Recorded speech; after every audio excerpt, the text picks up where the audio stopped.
Hi friends, എല്ലാവർക്കും നക്ഷത്ര ബ്ലോഗ്സിലേക്ക് സ്വാഗതം. ഇന്ന് നമ്മൾ ഉണ്ടാക്കാൻ പോകുന്നത് മഷ്റൂം റോസ്റ്റ് ആണ്. ഒരുപാട് ഹെൽത്ത് ബെനിഫിറ്റ്സ് ഉള്ള ഒരു വെജിറ്റബിൾ ആണ് ഇവ. അതിനായി 200 ഗ്രാം മഷ്റൂം നമ്മൾ എടുക്കണം.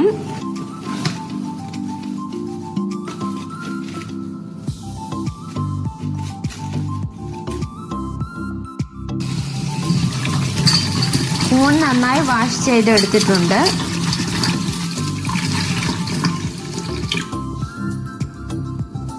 എന്നിട്ട് ഒരു ചീനിച്ചട്ടി എടുത്ത് അതിലേക്ക് കുറച്ച് എണ്ണ ചൂടായി കഴിയുമ്പോഴത്തേക്കിന് കടുകിട്ട് പൊട്ടിക്കണം.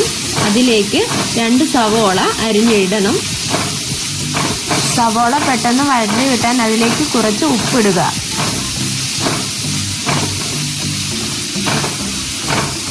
ഇതിലേക്ക് 5 അല്ലി വെളുത്തുള്ളിയും 1 ചെറിയ കഷ്ണം ഇഞ്ചിയും 3 ചെറിയ പച്ചമുളകും 1 തണ്ട് കറിവേപ്പിലയും ഇട്ട് ഇളക്കുക.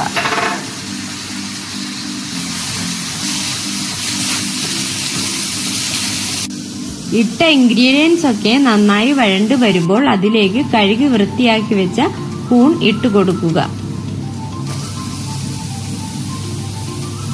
എന്നിട്ട് നന്നായി ഇളക്കുക. അതിനുശേഷം ഒരു മൂടി വെച്ച് 8 മിനിറ്റ് വേവിക്കുക. നമ്മൾ ഇതിലേക്ക് വെള്ളം ഒഴിക്കേണ്ട കാര്യമില്ല. കൂണിൽ നിന്ന് തന്നെ അവ ഊർന്നിറങ്ങും.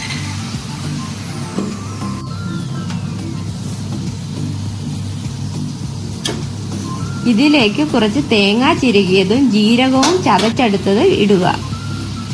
അതിലേക്ക് 1/2 സ്പൂൺ കുരുമുളക് പൊടി, 1/4 സ്പൂൺ മഞ്ഞൾപ്പൊടി, കുറച്ച് ഗരം മസാല, 1 നുള്ളു മുളക് പൊടിയും ആവശ്യത്തിന് ഉപ്പും ചേർത്ത് എല്ലാം ഇളക്കി യോജിപ്പിക്കുക. ഇവ അടച്ചു വെച്ച് വേവിക്കുക.